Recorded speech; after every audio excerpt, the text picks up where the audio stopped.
ఒకరోజు నేను ద్వారకామాయిలో కూర్చొని ఉన్నాను.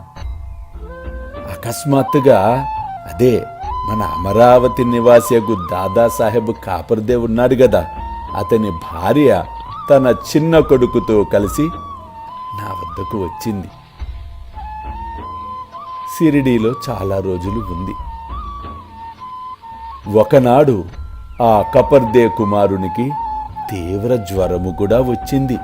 అది ప్లేగు జ్వరముగా మారింది. ఆ తల్లి మిక్కిలి భయపడింది.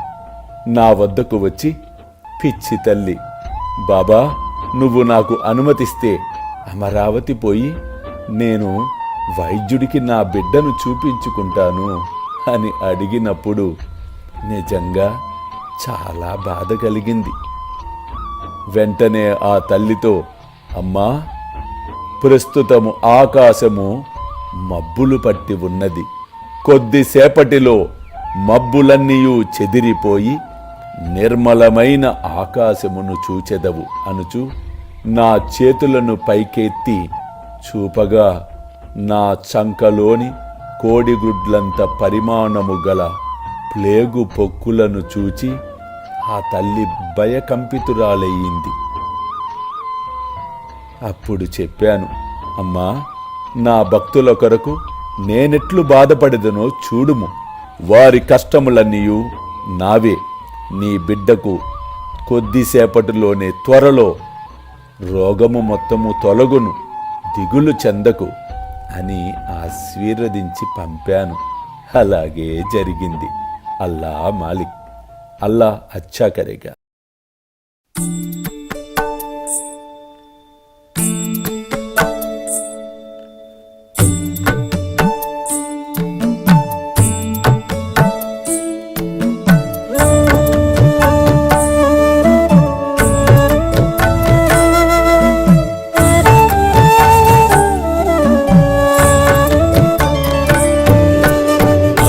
స్వామి సుఖే నిద్ర కరవదూత బాబా కర సాయినాథ చిన్మయ హే సుఖ దామ జావుని పహుడా ఏకాంత అతా స్వామి సుఖే నిద్ర కరవదూత బాబా కర సాయినాథ చిన్మయ హే సుఖ దామ జావుని పహుడా ఏకాంత